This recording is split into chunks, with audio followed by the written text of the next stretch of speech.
Apex Court pulls up Assam government on below-par functioning of Foreigners Tribunal. Chief Justice terms the state government half-hearted. AGP is back to BJP fold. Prafulla Mohanto expresses his displeasure over the development. Meghalaya Chief Minister presents deficit budget in Assembly, says his priorities are health and education.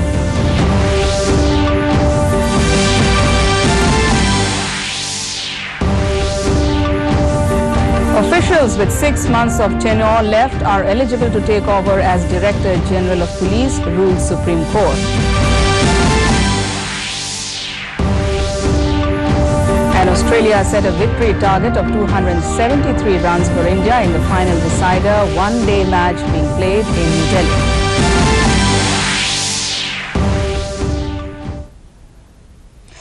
Good evening and welcome to the Northeast News. This is Jushna Borua with the news in detail.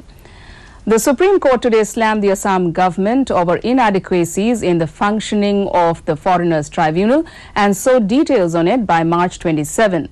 A bench of Chief Justice of India, Ranjan Gogoi, along with Justices Deepak Gupta and Sanjeev Khanna, was informed by the Assam government that in the past 10 years, over 50,000 migrants were declared as foreigners by the tribunals. Chief Justice Ranjan Gogoi said during the hearing that this has gone too far. This has become a joke.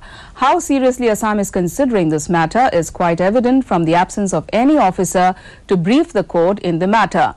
Solicitor General Tushar Mehta, appearing for the Assam government, said around 900 people were kept in 6 detention centres of the state. The bench said the state government will have to specify whether the foreigners' tribunals functioning in the state were adequate and how they were functioning. In Assam, the Ahom Gana Porikhod, which had exited from the BJP-led coalition government in Assam in January over the Citizenship Amendment Bill 2016, today announced rejoining the government and its 3 MLAs resuming their duties as ministers in the state cabinet. Talking to media after a meeting with the Chief Minister in Guwahati, AGP President Otul Bora said the Chief Minister has invited the AGP today and requested it to return to the ministry. The party has agreed to keep his request. Earlier reports say the Ahom Gana Porikhod will fight the Lok Sabha election in alliance with the Bharatiya Janata Party 2 months after severing ties with the Saffron Party over the contentious citizenship bill. The alliance was finalized at a meeting among BJP General Secretary Ram Madhav, AGP President Otul Bora and others that ended past midnight. Madhav, the BJP is in charge of Northeast, said the ties were announced in Guwahati in the presence of Himanta Biswa Sharma of BJP and Otul Bora and Keshav Mahanta of AGP. Expressing his displeasure over the Ahom Gana Porikhod's decision to rejoin the BJP-led alliance in Assam ahead of the Lok Sabha polls, AGP leader and former Assam Chief Minister Prafulla Kumar Mohanto on Wednesday said the party did not consult him. Meanwhile, BJP General Secretary Ram Madhav said it was a hectic day of parleys on Tuesday in the Northeast. Sustained negotiations at Dimapur and Guwahati with different senior leaders like Nephew Rio, Chief Minister of Nagaland, Sarbananda Sonowal, Chief Minister of Assam, Conrad Sangma, Chief Minister of Meghalaya, Biren Singh, Chief Minister of Manipur, Pema Khandu, Chief Minister of Arunachal Pradesh, and Himanta Biswa Sharma, convener NEDA, in the company of other leaders, have finally sealed the alliance and electoral understanding between the BJP and all major parties in the Northeast. The BJP, NPP, NDPP, AGP and BPF will fight together in Assam, Nagaland, Meghalaya, Manipur and Arunachal Pradesh with a mission of defeating Congress party at the hustings.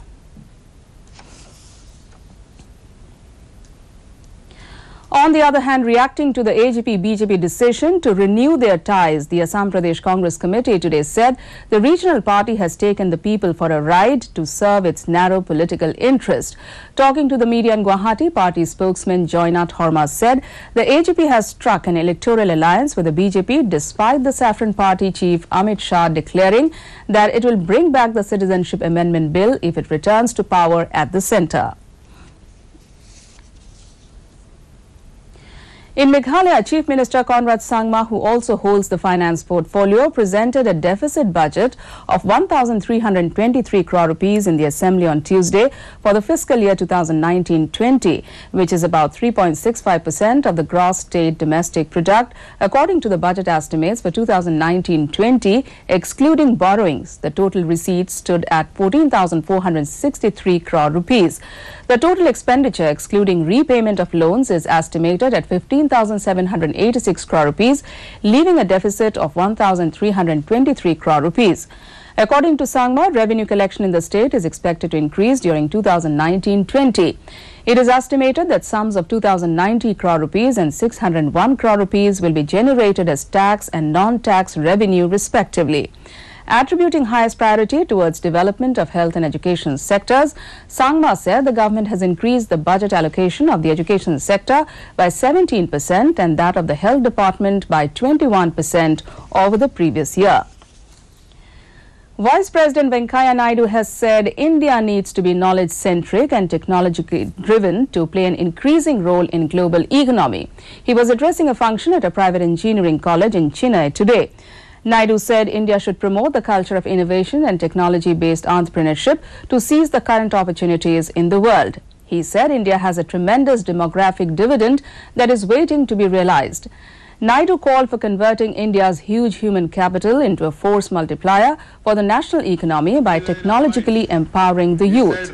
The Vice President said the country needs to focus on innovation in education to meet global competition.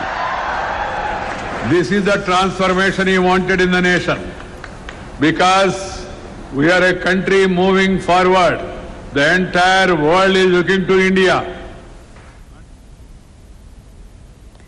Prime Minister Narendra Modi has called upon the people to register as voters at the earliest and give their voter card a place of pride in their life. In a blog titled 4 Requests for Democracy, Modi said people can apply online on www.nvsp.in or through BLOs of their respective polling stations or at the Electoral Registration Office. He also asked voters to revisit electoral rolls and check whether their names are there.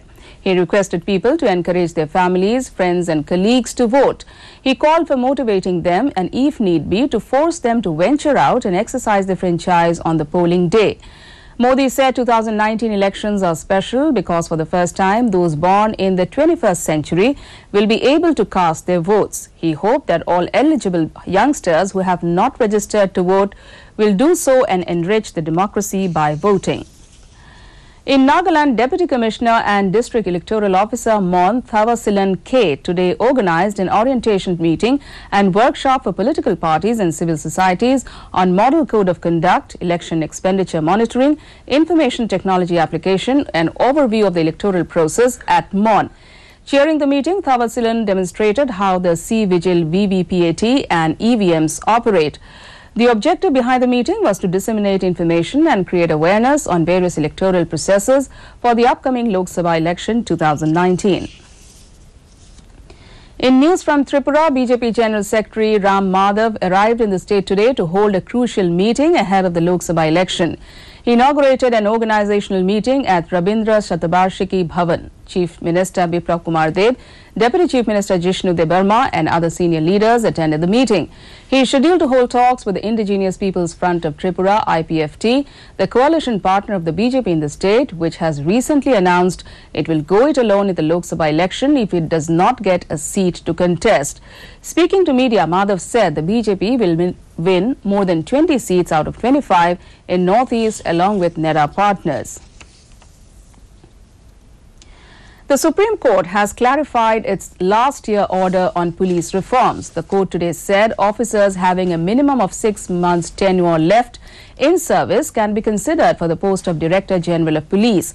A bench headed by Chief Justice of India Ranjan Gogoi said the recommendation of post of DGP by the Union Public Service Commission UPSC and preparation of the panel should be purely on the basis of merit. The Apex Court passed the verdict on a modification plea filed by former Uttar Pradesh DGP Prakash Singh. Singh had alleged that the July 3, 2018 directive was being misused by the state governments who were ignoring competent senior officers for appointment as DGPs. The Meghalaya Assembly on Tuesday expressed concern over the leakage of state teachers' eligibility test question papers, with Education Minister Lakshman Rimboy saying his department is waiting for the inquiry officer's report before taking a decision on holding the examination again. Replying to a question by Dr. Azad Zaman of Congress, the minister said question papers were brought under security cover and kept in safe custody till the dispatch to different centres. In sports news, Australia has set a victory target of 273 runs for India in the final and deciding one-dayer of the 5-match series at the Firoz Shah Kotla Stadium in Delhi. The visitors made 272 runs in the stipulated 50 overs, losing 9 wickets. Usman Khwaja top scored with 100. Bhuvneshwar Kumar took 3 wickets. Ravindra Jadeja and Mohammad Shami shared 2 wickets each, and Kuldeep Yadav claimed 1. Earlier, Aussie skipper Aaron Finch won the toss and opted to bat. Virat Kohli-led Indian team made 2 changes from Sunday's defeat. It is their last 50-over match before departing for the World Cup in England and Wales, which begins on May 30. In Manipur, the North East Zone Cultural Centre, Union Ministry of Culture and the State Department of Art and Culture, in collaboration with district administrations of Chandel and Kakching, organized a 3-day program called Discover Northeast, a Cultural Yatra. The program was inaugurated at Indoor Stadium Chandel on Tuesday. Deputy Commissioner Chandel, Krishna Kumar, ADC Chandel, T.S. Kothar, Monsung were present at the inaugural function. In Meghalaya, Health Minister A.L. Hek has informed the State Assembly that there are 129 vacant posts in different hospitals and community health centres in the state. Replying to a question by Congress member Miani D. Shira, the minister said the government is planning to shortly fill up the post. The government has a plan to send some doctors for training outside the state. Time now for the weather report.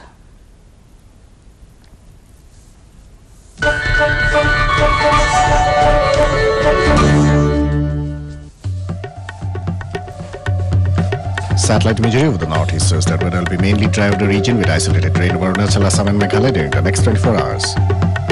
The temperatures recorded today at some of the state capitals of the region are as follows.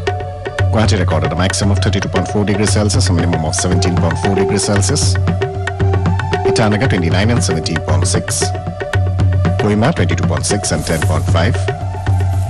Imphal 29.7 and 11.6. Aizawl 28.4 and 16.3. Agartala 33.5 and 21.4. Shillong 27.6 and 10.6. And Gangtok recorded a maximum of 18 degrees Celsius, a minimum of 11 degrees Celsius. To end the news, the main points once again. Apex Court pulls up Assam government on below par functioning of Foreigners Tribunal. Chief Justice terms the state government half-hearted. AGP is back to BJP fold. Prafulla Mohanto expresses his displeasure over the development.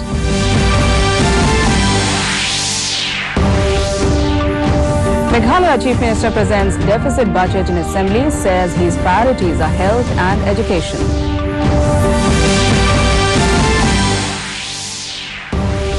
Officials with 6 months of tenure left are eligible to take over as Director General of Police, rules Supreme Court.